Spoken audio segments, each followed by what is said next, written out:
नमस्कार मित्रों, मैं हूं सी मिश्रा और आप देख रहे हैं रुद्रायस चैनल। और हमारा आज का सेशन है प्रमुख स्तूपों के ऊपर। इनमें सबसे पहला स्तूप है पिपराहवा का स्तूप। ये जो पिपराहवा जगह है सिद्धार्थनगर जिले में पड़ता है। और सिद्धार्थनगर जो डिस्ट्रिक्ट है उत्तर प्रदेश का, वो कुछ इस तरह से है कि ये नेपाल है। नेपाल में यहां पर बिल्कुल बॉर्डर पर, यानी भारत और नेपाल बॉर्डर पर यह जगह है लुम्बिनी। लुम्बिनी जन्मस्थली है महात्मा बुद्ध की। यहां महात्मा बुद्ध का जन्म हुआ था लुम्बिनी में। इसे तत्कालीन पाली साहित्यों में रुम्नी देई भी कहा गया है। तो लुम्बिनी के जस्ट बगल में, लुम्बिनी के ठीक समीप में पिपराहवा, ये महात्मा बुद्ध की जन्मस्थली लुम्बिनी के करीब में है। कि पिपराहवा में भगवान बुद्ध या महात्मा बुद्ध की उन अस्थियों को संरक्षित किया गया है जो उनकी मृत्यु के बाद उनके स्वजनों को, उनके परिजनों को, उनके वंश के लोगों को सौंपी गई थी। अब आप जानते ही हो कि महात्मा बुद्ध जो है वो शाक्य कुल से संबंधित थे। स्वयं महात्मा बुद्ध के पिता जो थे, जिनका नाम शुद्धोधन था, शुद्धोधन कपिलवस्तु के मुखिया थे। इसीलिए हम कई बार महात्मा बुद्ध को शाक्य मुनि भी कहते हैं। दूसरा स्तूप रामाभार स्तूप है। ये रामाभार स्तूप जो है वो उत्तर प्रदेश के कुशीनगर जिले में स्थित है। अच्छा, कुशीनगर का क्या महत्व है? कुशीनगर में महात्मा बुद्ध का महापरिनिर्वाण हुआ था, यानी यहीं उन्होंने अपने शरीर का त्याग किया था। जहां उन्होंने अपने देह का त्याग किया, उससे कुछ ही दूर पर एक गांव है जिसका नाम है रामाभार। रामाभार में उनका अंतिम संस्कार किया गया। तो उस जगह पर यह स्तूप का निर्माण करवाया गया, रामाभार स्तूप। इस स्तूप को मुकुट बंधन चैत्य भी कहा जाता है। इसके बाद वैशाली के स्तूप की बात करते हैं। वैशाली जो है उस समय लिच्छवी राजवंश की राजधानी हुआ करती थी, या आप ऐसा भी कह सकते हो कि वैशाली वज्जी महाजनपद की कैपिटल थी। और वज्जी महाजनपद भी कई छोटे छोटे जनपदों का एक संघ था। इस तरह से आप ये कह सकते हो कि वज्जी महाजनपद एक संघ गणराज्य था 6वीं शताब्दी ईस्वी पूर्व में। ओके, महात्मा बुद्ध का एक लंबा समय वैशाली में बीता, यानी आप ऐसा भी मान सकते हो कि महात्मा बुद्ध के सबसे प्रिय स्थलों में से वैशाली हुआ करता था। महात्मा बुद्ध ने अपना अंतिम उपदेश भी वैशाली में ही दिया। तो महात्मा बुद्ध ने अपना प्रथम उपदेश सारनाथ में दिया और अंतिम उपदेश वैशाली में दिया। तो ये जो वैशाली का स्तूप है, ये उनकी अस्थियों के ऊपर निर्मित किया गया पहला स्तूप है। यानी ऐसा भी आप कह सकते हो कि वैशाली का स्तूप पहली शारीरिका स्तूप है। और एक खास बात वैशाली के स्तूप के बारे में और बताना चाहूंगा मैं कि वैशाली के स्तूप को सम्राट अशोक ने, यानी स्तूप जब निर्मित हुआ, स्तूप निर्माण के लगभग 300 साल बाद सम्राट अशोक ने वैशाली के स्तूप को खुदवाया। और खुदवा करके सम्राट अशोक की जो इच्छा थी, सम्राट अशोक का जो पर्पस था, वो ये था कि महात्मा बुद्ध की कुछ अस्थियां इस पवित्र स्थल से उन्हें भी प्राप्त हों। तो खुदवा करके महात्मा बुद्ध की कुछ अस्थियों को वहां से उन्होंने बाहर निकलवाया। और जिस जगह से वो खोदा गया है, तोड़ा गया है स्तूप, वो आज भी उसी तरह से टूटा हुआ स्तूप दिखता है। वैशाली के स्तूप को तोड़वा करके उससे जो अस्थियां निकलवाई गई, उन अस्थियों का उपयोग करके, यानी उन अस्थियों को ही प्लेटफॉर्म पर रखकर सांची में एक विशाल स्तूप का निर्माण सम्राट अशोक के द्वारा करवाया गया। सांची के उसी स्तूप को हम महान सांची का स्तूप या सांची का सबसे बड़ा वाला स्तूप, द ग्रेट स्तूपा या स्तूप संख्या 1 के नाम से जानते हैं। अब इसके बाद एक केसरिया स्तूप है। बिहार के चंपारण जिले में केसरिया स्थित है। यह स्तूप दुनिया का सबसे बड़ा और सबसे ऊंचा स्तूप है। इसकी परिधि, इसका सरकमफ्रेंस लगभग 120 मीटर ऐसे में है, ये परिधि में है, और हाइट 32 मीटर यानी 32 मीटर की इसकी ऊंचाई है। तो ये इंपॉर्टेंट रहेगा केसरिया स्तूप किस मामले में, कि केसरिया स्तूप सबसे ऊंचा और सबसे बड़ा स्तूप है। इसके बाद बैराट का स्तूप आता है। जो बैराट स्तूप, बैराट के बारे में थोड़ी सी बात मैं आपको बता दूं कि बैराट जो है उसे विराट नगर के नाम से भी जाना जाता है, और 6ठी शताब्दी ईस्वी पूर्व के 16 महाजनपदों में से एक मत्स्य महाजनपद हुआ करता था। मत्स्य महाजनपद की राजधानी विराट या बैराट हुआ करती थी। तो ये जगह है राजस्थान में। बैराट में सम्राट अशोक के द्वारा जो स्तूप निर्मित करवाया गया उसे हम बैराट स्तूप के नाम से जानते हैं। सम्राट अशोक की सबसे बड़ी खूबी ये थी कि वो जहां भी कोई स्ट्रक्चर निर्मित करवाते थे, कोई स्तूप बनवाते थे, कोई विहार बनवाते थे या कोई चैत्य निर्मित करवाते थे, वहां अपना एक अभिलेख जरूर लगवाते थे जिससे आने वाली सदियां उनको याद रखें। तो यहां बैराट से उनका एक शिलालेख भी प्राप्त हुआ है, और कुछ भी लिखी गई चीज को, जो लिखी गई चीज होती है उसको ढूंढाड़ी भाषा में बीजक कहते हैं। तो इस स्तूप को बीजक का स्तूप या बीजक पहाड़ी का स्तूप भी कहा जाता है, बैराट स्तूप को। अब इसके बाद सबसे महत्वपूर्ण स्तूप या स्तूपों का स्तूप जिसको हम कहते हैं, सारे स्तूपों में सबसे बेहतरीन स्तूप भी कह सकते हो आप इसको, ये सांची का स्तूप है। सांची के स्तूप का जो ऐतिहासिक महत्व है वो इतना अधिक है कि यूनेस्को ने इसे अपनी विश्व विरासत या विश्व धरोहर सूची में भी शामिल किया हुआ है। तो ये सांची का स्तूप मध्य प्रदेश के रायसेन जिले में एक छोटी सी पहाड़ी की चोटी पर निर्मित है। इस बात की चर्चा मैं पहले भी कर चुका हूं कि इस स्तूप का निर्माण सम्राट अशोक द्वारा करवाया गया, और सम्राट अशोक ने यहां पर 3 स्तूप निर्मित करवाए, 3 स्तूप बनवाए। उनमें से एक स्तूप को स्तूप नंबर 1 कहते हैं, दूसरे स्तूप को स्तूप नंबर 2 कहते हैं, और तीसरे स्तूप को स्तूप संख्या 3 कहा जाता है। तो जो स्तूप संख्या 1 है उसमें महात्मा बुद्ध की अस्थियों को संचित किया गया है, और जैसी कि अभी मैंने थोड़ी देर पहले बात बताई कि महात्मा बुद्ध की ये अस्थियां कहां से लाई गई, महात्मा बुद्ध की ये अस्थियां वैशाली से लाई गई। यहां पर स्तूप नंबर 2 में 10 बौद्ध भिक्षुओं के शरीर के अवशेषों को यानी अस्थियों को संचित किया गया है। जिन 10 बौद्ध भिक्षुओं के शारीरिक अवशेषों को यानी अस्थियों को संचित किया गया है उनमें एक मोगली पुत्तिस भी है।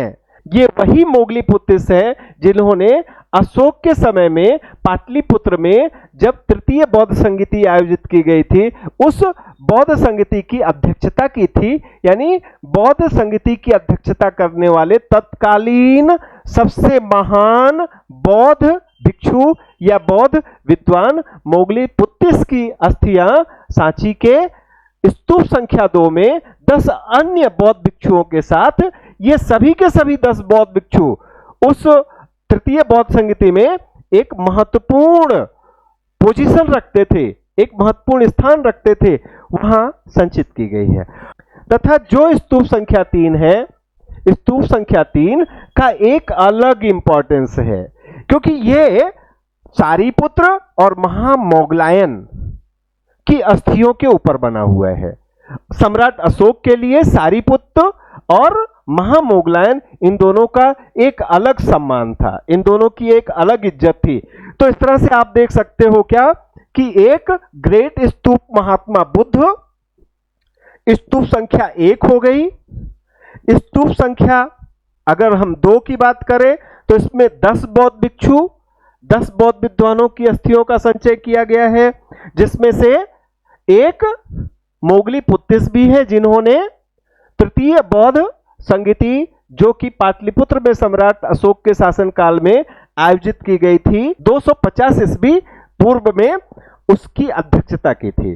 और तीसरा स्तूप संख्या 3 जो है, स्तूप संख्या 3 में 2 बौद्ध भिक्षु जिसमें एक सारीपुत्र है और दूसरे मोगलायन है। इन दोनों की अस्थियां संचित की गई हैं। इन तीनों स्तूपों में जो सबसे मुख्य स्तूप है वो स्तूप संख्या 1 है, जिसे सांची का महान स्तूप या सांची का विशाल स्तूप या ग्रेट स्तूप ऑफ सांची के नाम से जानते हैं। उसकी इमेज आप अभी स्क्रीन पर देख सकते हो।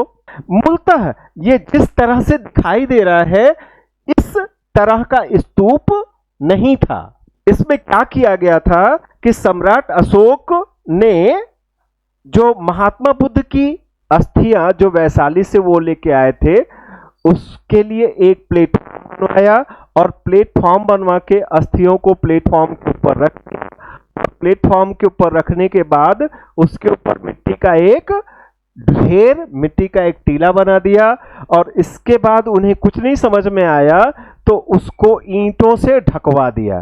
लेकिन समय के साथ साथ ये जो ईंट थे, ब्रिक्स थी, पकी हुई मिट्टी की बनी हुई जो ईंटें थी, ये ईंटों का क्षरण हो गया और स्तूप धीरे धीरे खंडित हो गया, स्तूप धीरे धीरे समाप्त हो गया। तो जब पुष्यमित्र शुंग ने शासन व्यवस्था संभाली, जब उनकी नजर में स्तूप आया तो इस स्तूप को उन्होंने फिर से रिपेयर करवाया पुष्यमित्र शुंग ने। हालांकि पुष्यमित्र शुंग वैष्णव संप्रदाय का अनुयायी था, यानी ब्राह्मण धर्म को मानता था, फिर भी उसने अपनी धार्मिक सहिष्णुता दिखाते हुए सम्राट अशोक द्वारा निर्मित इस स्तूप को फिर से रिपेयर करवाया। तो ये जो आप देख रहे हो स्तूप, ये जो डोम देख रहे हो आप, ये डोम पुष्यमित्र शुंग का बनाया हुआ डोम है। उसने फिर से इसको मिट्टी से भरवाया और मिट्टी से भरवा के इसके ऊपर पत्थर का प्लास्टर लगवाया। लेकिन अभी भी एक कमी रह गई थी। अभी भी कमी क्या रह गई थी कि ये जो आप गेट देख रहे हो, ये जो आप प्रवेश द्वार देख रहे हो, ये प्रवेश द्वार पुष्यमित्र शुंग ने भी नहीं बनवाया। ओके, तो पुष्यमित्र शुंग द्वारा बनवाया गया स्ट्रक्चर क्या है? पुष्यमित्र शुंग द्वारा बनवाया गया स्ट्रक्चर ये है जो आप देख रहे हो कि डोम के ऊपर पत्थरों की एक पूरी प्लास्टर या पत्थरों से पूरे डोम को ढका गया है, ये पुष्यमित्र शुंग ने बनवाया। ऊपर इसके जो हर्मिका देख रहे हो, ये हर्मिका भी पुष्यमित्र शुंग ने नहीं बनवाई। ये जो वेदिका देख रहे हो यानी बाउंड्री वॉल देख रहे हो, ये भी पुष्यमित्र शुंग द्वारा निर्मित नहीं है। और सम्राट अशोक ने तो इनमें से कुछ भी नहीं बनवाया था। ठीक, तो फिर अगला प्रश्न आता है कि फिर किसने ये निर्मित करवाया? ओके, तो इसमें फिर तीसरा जो निर्माता है, तीसरा राजवंश है, वो सातवाहन राजवंश है। तो सातवाहन राजवंशों में एक महान प्रतापी शासक हुआ, सातवाहन शासकों में एक महान प्रतापी शासक हुआ जिसका नाम था गौतमी पुत्र सातकर्णी। तो गौतमी पुत्र सातकर्णी सातवाहन शासकों में सबसे शक्तिशाली शासक हुआ करता था। तो सातवाहनों की कैपिटल, सातवाहनों की राजधानी पैठण नामक स्थान पर थी, जिसे प्रतिष्ठानपुर भी कहते हैं। प्राचीन साहित्यों में पैठण को प्रतिष्ठानपुर के नाम से भी जाना जाता है। और आज अपने ऐतिहासिक से ज्यादा ये अपने क्राफ्ट के लिए जाना जाता है। पैठण, पैठण अपनी साड़ियों के लिए फेमस है। ये जो प्रवेश द्वार है, जैसे तोरण कहते हैं, ये खूबसूरत। ओके, इसके बाद ये जो ऊपर स्ट्रक्चर बना हुआ है चौकोर, जिसे हर्मिका कहते हैं। ये जो छत्र है, ये छत्र, इस छत्र, 3 छत्र है। एक छत्र बुद्ध, दूसरा छत्र धम्म और तीसरा छत्र संघ का प्रतिनिधित्व करता है, को रिप्रेजेंट करता है ये छत्र का निर्माण। इतना कंट्रीब्यूशन है सातवाहन शासकों का। अब हम अगर सांची के स्तूप संख्या 2 की बात करें तो स्तूप संख्या 2 में आपको क्या क्या दिख रहा है? यहां से दिख रहा है आपको कोई बड़ा प्रवेश द्वार नहीं है, यानी तोरण अनुपस्थित है। तोरण की जगह सिर्फ एक बाउंड्री वॉल है जिससे स्तूप को घेरा गया है। साथ ही साथ ये प्लेटफॉर्म है। प्लेटफॉर्म के चारों ओर कोई रेलिंग नहीं लगी हुई है, यानी आप ये कह सकते हो कि ये प्लेटफॉर्म प्रदक्षिणा पथ के रूप में उपयोग में नहीं पाया जाता था। अगर आपको इस स्तूप की परिक्रमा करनी है तो प्लेटफॉर्म के नीचे और इस बाउंड्री वॉल के बीच में जो जगह है आप वहीं से परिक्रमा कर सकते हैं। इसके बाद आपको क्या दिखाई देता है, जो मेन स्तूप का जो मुख्य भाग है, यानी ये जो गुंबदाकार स्ट्रक्चर है, ये पत्थरों से कवर किया गया है। आसपास की पहाड़ियों पर पाए जाने वाले जो स्टोन्स हैं, पत्थर हैं, उन्हीं पत्थरों से इस स्तूप को ढका गया है। इसमें आपको एक अवयव, एक तत्व अनुपस्थित दिखता है, ना तो इसमें हर्मिका है और ना ही इसके ऊपर छत्र है। ओके, तो हर्मिका और छत्र का अभाव है और तोरण भी नहीं है। अब अगर हम स्तूप संख्या 3 की बात करें, इसकी भी वास्तु कला की विशेषताओं पर थोड़ी सी चर्चा करें, तो आपको क्या दिख रहा है, आपको यह दिख रहा है कि यहां जो मुख्य बाउंड्री वॉल होता है, तोरण से जुड़ा हुआ, तोरण से लगा हुआ, वो मुख्य बाउंड्री वॉल गायब है। दूसरी बात आपको क्या दिखाई देती है, प्लेटफॉर्म की तरफ आगे बढ़ते हैं तो यहां प्लेटफॉर्म है, साथ ही साथ वेदिका भी यानी रेलिंग भी बनी हुई है, और ये अन्य स्तूपों की भांति ये स्तूप भी पत्थर से ढका हुआ है। इस पर हर्मिका भी है, लेकिन छत्र सिर्फ एक है। 3 छत्रों के बजाय इसके ऊपर सिर्फ एक छत्र का हमें अस्तित्व मिलता है, यानी एक ही छत्र देखने को मिलता है। तो ये सांची के स्तूप की कुछ खास बातें हो गई। अब इसके बाद हम बात करते हैं सांची स्तूपा सर्किट की।